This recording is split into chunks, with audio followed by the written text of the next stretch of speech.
Hello and welcome. This is Gnostic Tarot Cards historical presentation titled The Star. And today we're going to go ahead and take a look at the star historically and what it has kind of shown iconologically throughout the history of the Tarot. Now, this is not a historical tarot as far as we're going to go into the background of who did what and what was where. That you can always find through your regular channels of tarot, but this is going to be a Gnostical, not version, but a Gnostical pointing out of the illusions in the tarot that show us some of this old secret doctrine. Now, if you have already seen some of these presentations, you'll see that a lot of the work done here has been prompted and helped along by, significantly, Christine Payne-Towler. And Bishop Towler is actually a scholar in the Tarot and the esoteric Tarot aspects. Some of her insights have actually not only been published in a book called The Underground Stream, but also were pretty much predating her contemporaries, and she has been one of the figureheads in the work of Gnostic Tarot Cards. You can always see her at tarotuniversity.com, where you can pick up the Tarot of the Holy Light, which we will be showcasing in one of these slides, and also some of the other things like the iTunes app and so on and so forth.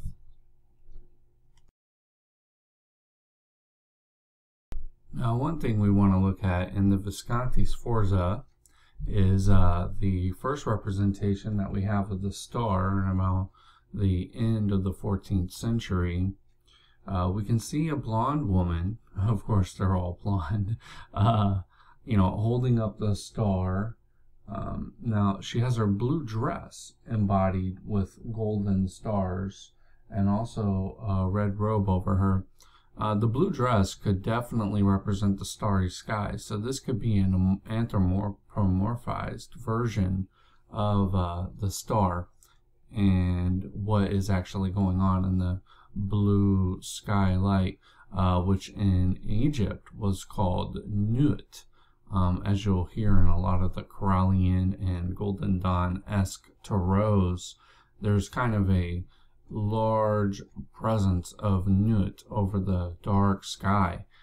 So that could definitely be like pretty much the robes of Nut and how she's showing that.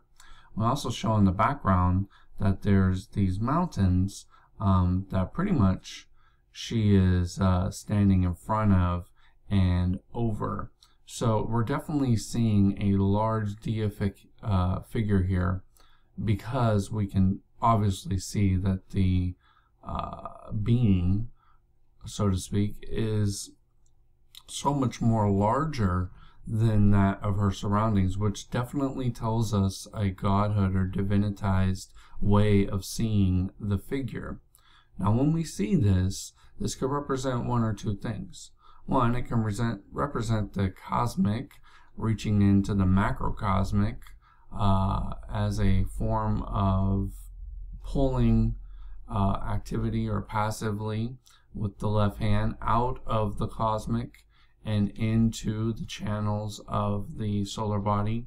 But also we can see this as the divinized form of the initiate once they get into their macro body or into their large soul-based or deific body. So this is a very good thing to see right off the bat in the history of the Tarot. We're seeing this anthropomorphized version of the star.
Next we have the Occult Test star card, where we see two individuals, which one looks like a woman, the other looks like a man, or they could both be women. I'm not really able to see from this image.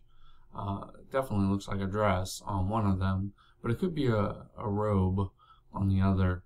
But we see them with their hands interlocked and pointing toward the star. Again, we have the dark night around that star, and one of them is reading out of a book. So this could represent a sort of liturgical or operational, quote, close quote, of a astrologer or some sort of mystical rite that we're seeing in the Occult Test.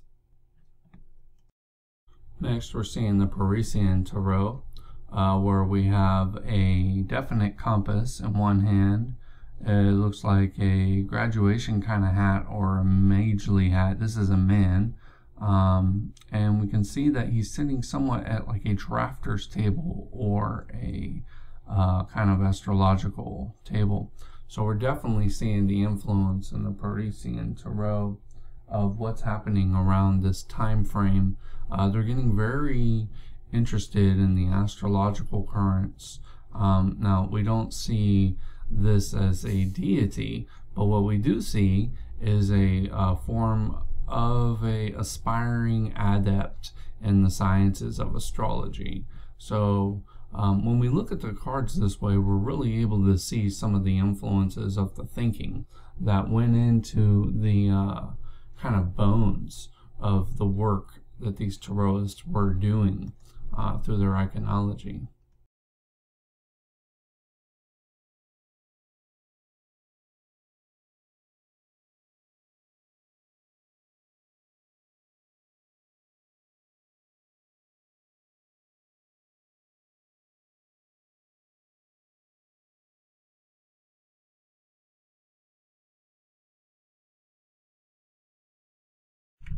In the Mattelli, we're seeing that there's a figure, a man, walking, and he has a light lit. This is the Star Tarot. It looks a lot like it would be the Hermit, but it is not. It's actually the Star, and they're carrying a bag with what it looks like to be wheat or some sort of maybe corn that we could see in the Eleusinian mysteries.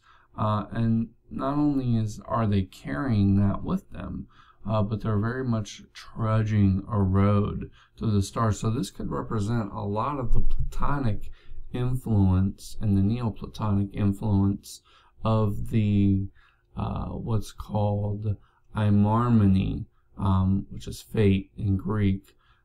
It means the body of the stars that have gone into the sidereal body or the celestial body of the individual. And this could very much, because we're talking about stars, represent the star body, so to speak, of the initiate. Because you see, it's very much an agon. It's a very much of a trial that we're seeing in this card itself, with the light kind of that we have, but it's not a light that we're going toward. It's a light we're using to prod on with. So this is very much could be a representation of that kind of iconology. In the Marseille, we see that there is a star goddess figure, and she's somewhat revealing, showing a little bit of her pale face, which is in a different connotation to the actual body itself. It's somewhat showing that the body is in a more lively place than what's going on in the head. Maybe, maybe not.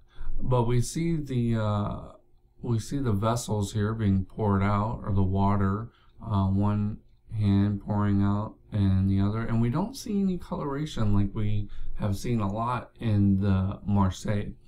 Of course, we also show the large stars in the top, one of which has it's pretty much set up as like a kind of spark. I've shown this in the Abraxas video that it could be the sort of hard spark that's talked about. We see that there's 3 gold, 2 red, 1 kind of bluish, and the other pale. So we're seeing a very big reference to 8 here. Why would there have been 8? You know, it could represent very much the spark that's in the other 7 planets. And so we're seeing a lot of those influences here in this tarot card. This next card from the Tarocco Siciliano is very interesting to me. Not only is it a derivation from what we've been seeing, but we're showing that this being, again, is going to be an anthropomorphized star, because who in their right mind holds up a star like this? So we're seeing another godlike figure holding up a star. Now this star is interesting because it shows only 5 points of the star, of which is obviously a larger star. So we're seeing that there's an intermediary element here that is definitely taking place in the card itself. Then we have the white horse, which could represent the purification of the animal senses. So we're really seeing a nice representation here of some of the celestial aspects of what the card could be representing.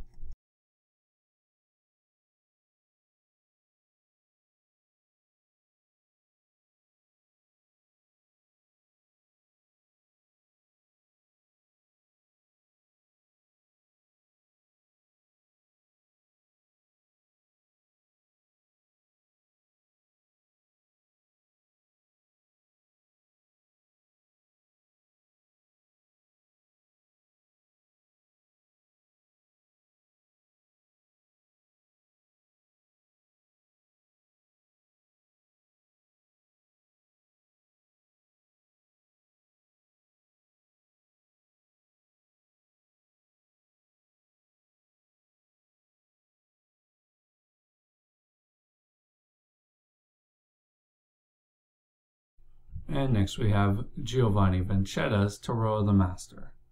This is a really nice card. We're seeing a little bit of a difference here. We again have the 8 stars, but we also show on her head a kind of flowery, goddessy kind of image here. But what's interesting is that she has this kind of, doesn't really make sense if you think about it, but she has this like girdle around her waist, and it's not even her waist, it's way up near the breast. So it's kind of weird, to say the least, that we have this just kind of like bow or waist like ribbon thing here flowing in the air, and I don't really know what that could represent, but it's very interesting, to say the least, that we have this kind of representation, because it's just out of form. And that's one of the things you'll have to look at when you do your own analysis and build your own theosophic view of these cards and what they're saying. A lot of times, these information that was in these cards was only given to those who were in the know of how to interpret them. This is an entire language. As you see, each card is like a book in and of itself. So what was happening around the times of the very, very dark spiritual movements was that these were being passed around and read in a certain manner, which were showing in this kind of presentation historically of the Gnostic elements in the Tarot. But as you can see here, it can go on and on and on for just exactly how these are read. And then not only are we seeing a physical representation, but we're also, here's a key to symbolism, and especially the symbolism of the Tarot as a Gnostical kind of representation of what's happening in our macrocosm and microcosm. we're seeing not only a physical body, but we're seeing a emotional body, we're seeing a mental body, we're seeing a higher mental body, we're seeing a higher body than that, we're seeing a very, very large amount of information in a very small and concise place. So it's not a way of looking at things that make sense, you know, in one way and then reinterpreting them in another. It's showing their actual intent. As you can see with the anthropomorphized versions of the woman standing and the mountains are behind her, and one of our very oldest, which is the Visconti Sforza, you're seeing that these Tarot artists knew what they were doing, and they knew what they were doing to an extent that they did what Christine calls hiding the secrets in plain sight. See, here you can see a woman sitting there pouring out water just like her predecessors, but each one of them has a variant.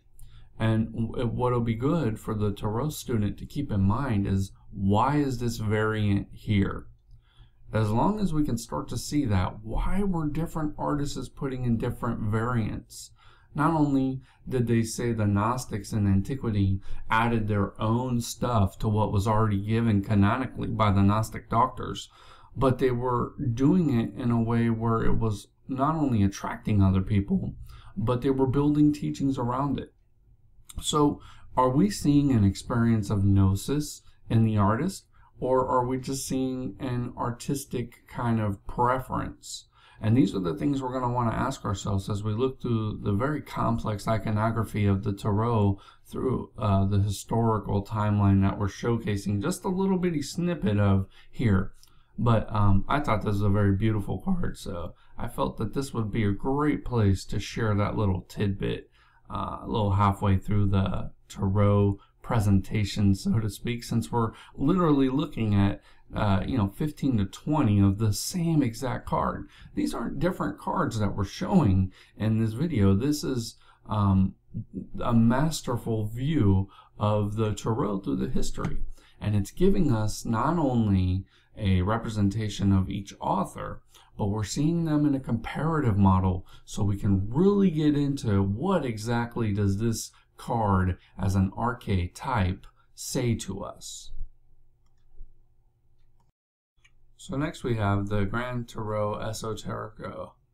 One of the interesting things about this card that we see right off the bat is about half of, or pretty much 3/4 of the picture is taken up by this fiery star that's a 5-pointed pentagram, and it's flaming off the Jupiter, the Martian, and the Saturnian forces.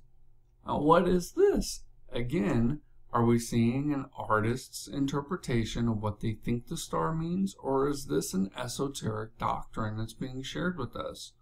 Now, obviously, in the artistic formulation of the artist, we're seeing something that is being presented to us in a very dramatic fashion. So they're showing Saturn, Jupiter, and Mars. These are the masculine forces in the astrology.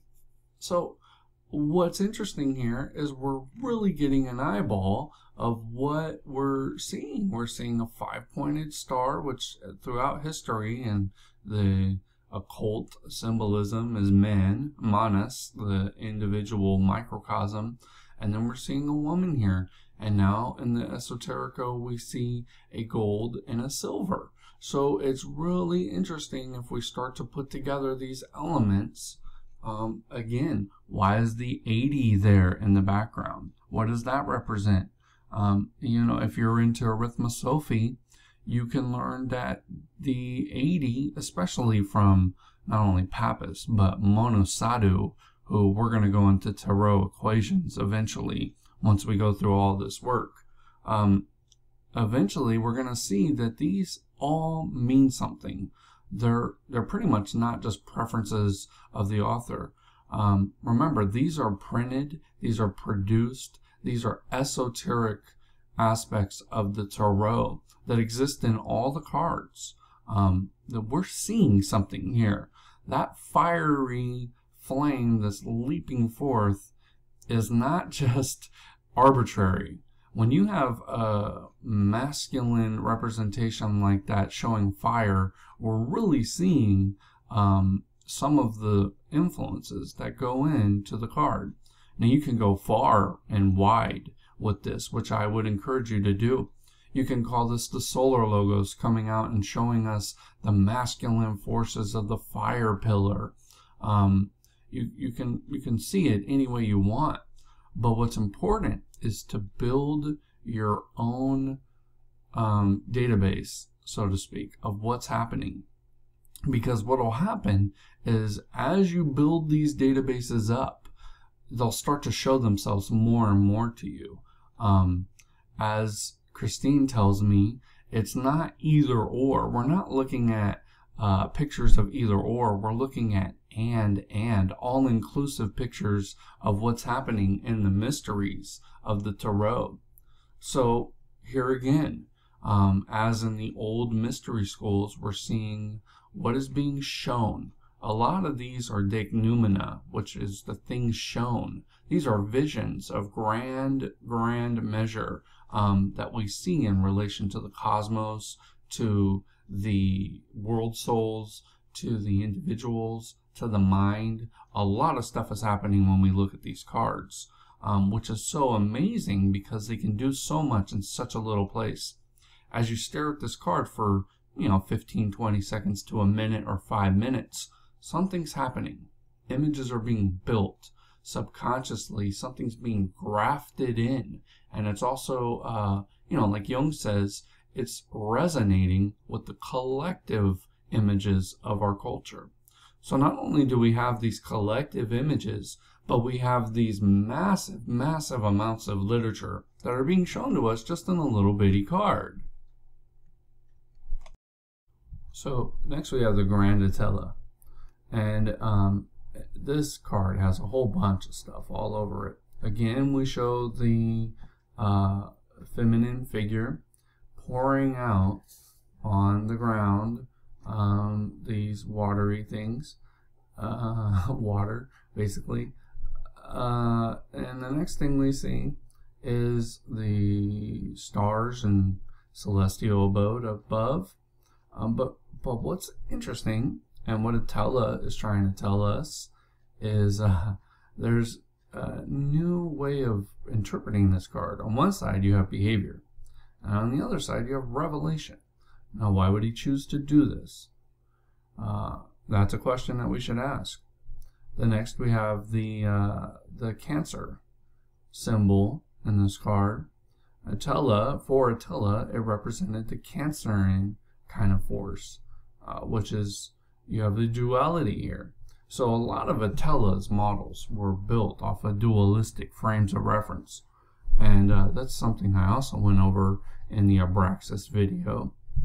But what I'd like to show here is that this is not just an arbitrary thing of the author. The author is trying to say stuff here. You have the second day of creation, you have revelation, you have behavior, you have the force of Cancer, you also have the word Cancer, you have the stars. They're showing in a weird formation here. You have a big star up in the upper right hand corner, and then you have the Mercury, Saturn, and Mars forces up above. Then below you have the Venus, Jupiter, and Moon. In the center is a star with a circle around it, and then there's another star, like I said, up in the right hand corner. So when you look at these images, you really want to see what they are as a frame of reference, because a lot of these Rosicrucian kind of ideas happen by equating one thing with another, and then once you're able to get to the next level of understanding, you can equate that level with another, all the way up into the super macrocosmic ideals of humanity. So this is very, very pertinent, and I'm using the star as a module to kind of share these Gnostical interpretations of the cards, because this is how it's done. This is how these cards are being shown. This is the esoteric canon, so to speak, of the ancients, of hundreds of centuries of esotericists talking to us, just like we're talking right now. Next, we have the Brotherhood of Light Tarot, where we're seeing a whole bunch of stars, and again, the spark with the dual reference in it. You see there's a kind of two pyramids. This is actually talked a lot in the hieroglyphic of John Yarker, but I really like that idea. But look down. Here's what I really wanted to bring to your attention. Look at the feet and how they're resting on the soil, and then the other foot is on the water. Now, what is extremely odd, and if you're looking at this logistically rather than mystically or mythologically, you see that why on earth is there a foot and a knee supporting on the water of the other foot? So we see a funny looking representation here.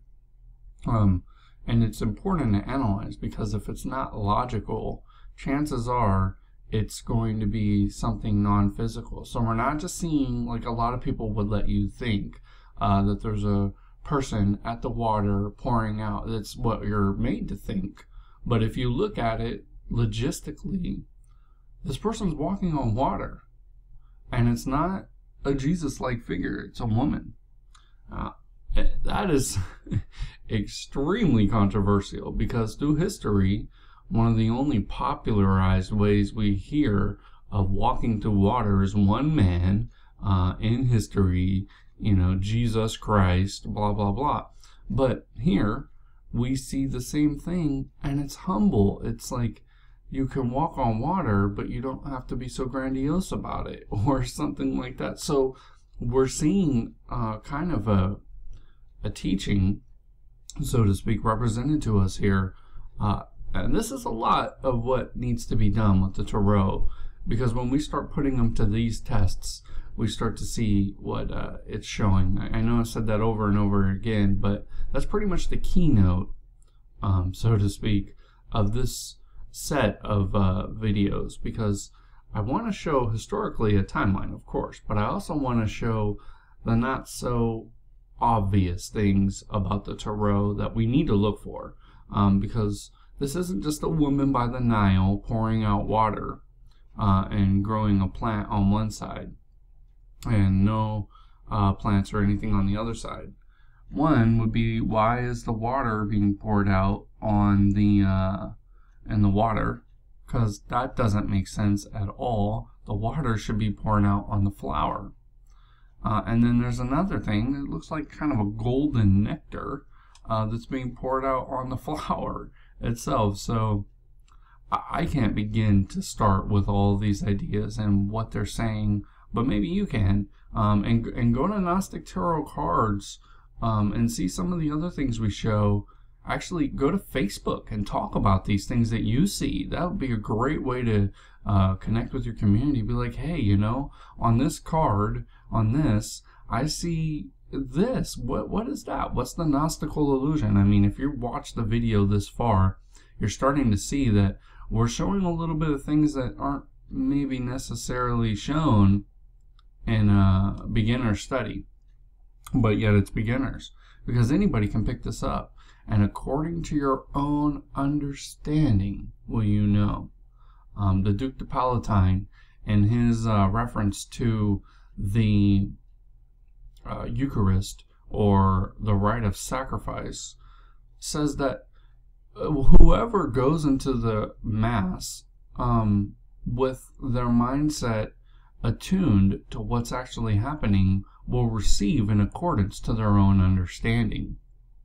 It's, if you are looking at things geometrically, things that are being said, you're going to qualify geometric references in your ritual, in your practice, in your words. If you're thinking about the harmonics of the voice, you're going to hear that. If you're thinking about the colors and how they represent certain modalities on the body, you're going to see that in these cards. So according to your own understanding, will the gnosis of the transcendental realms that are being displayed in Tarot throughout history will be conveyed to you. And this will be your great initiation. This will be the sowing of the seeds of knowledge.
And we don't have too many more of these to go, but here we have Gerard and Casas, Pappas Turo.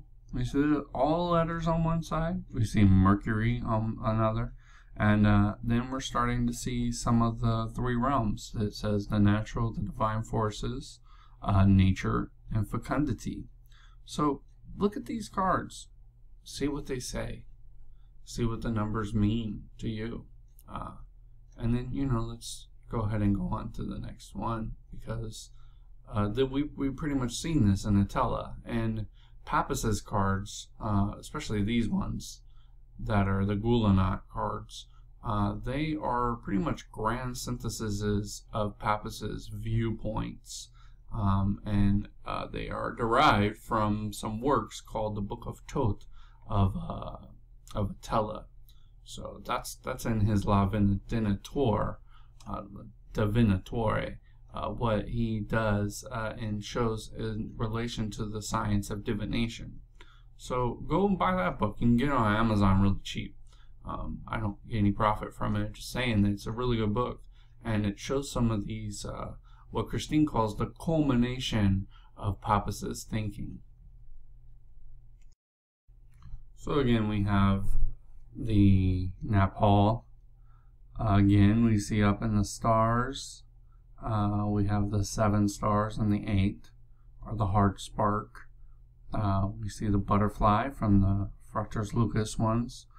We see again less dramatic representation of the feet in the water, and then 1 foot on land. So we see a walking into another realm or modality of existence. In one hand we have the silver, in the other we have the gold, both pouring water back in to the water, which is odd. Why would you pour water back into water? It doesn't make sense, but we talked about that in the Fructus Lucas ones. But this is the Nepal. It's very beautiful. We finally see someone different than a blonde. We see a brunette. So that's interesting as well. And next we have the Tarot of the Stars. Now if you get past the first picture that shows here, you'll see up in the celestial realms that there's actually more going on, that the heart spark has something different in it. If you look very closely, you can see that there's a sort of fiery triangle in it. This is from Tableau. This is called Tarot of the Stars. But you also see there's a whole bunch of stuff here, and it take a long time to show all of it. But you see the headband that we saw in the Tarot of the Master on the woman there as well. So another representation of the star. And concluding, we show the Tarot of the Holy Light. You see that we have the 7 stars, and then there's surrounded by an 8 again. Now these are all pictures of a face on the stars, so they're anthropomorphized. We're seeing a woman sitting there pouring out water again from these jars into the water. And then we see a caduceus on the right hand side, or left hand side. That's another thing, depending on whether you're the figure in the picture or you're the person looking at the figure, it can be a different side. So is this a mirror image of you, or is this an image of someone other than you?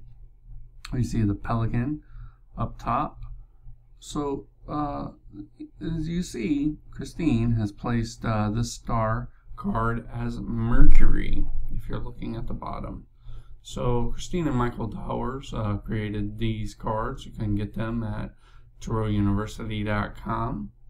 And it's a good way to conclude this presentation.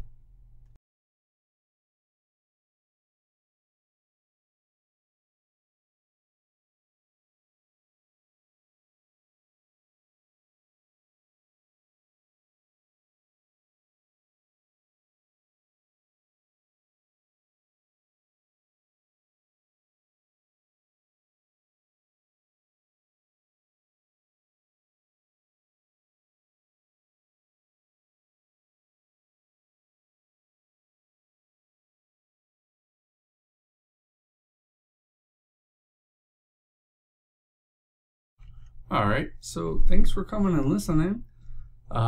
This is Gnostic Tarot Cards. You can come see us at gnostictarotcards.com. Be sure to subscribe to us on YouTube. I know I say that every time, but YouTube is how we get to share these videos. And right now they're for free, so enjoy them while they're still free. We have Facebook, Twitter, network blogs, and a WordPress blog that you can come check us out on. And go subscribe to the podcast at iTunes, or just go to Gnostic Tarot Cards and go to the podcast link on the blog, and you'll be able to see the podcasts as well. Well, my name is Timothy Reeder-Wright. I was happy to present this today, and I hope this was informative.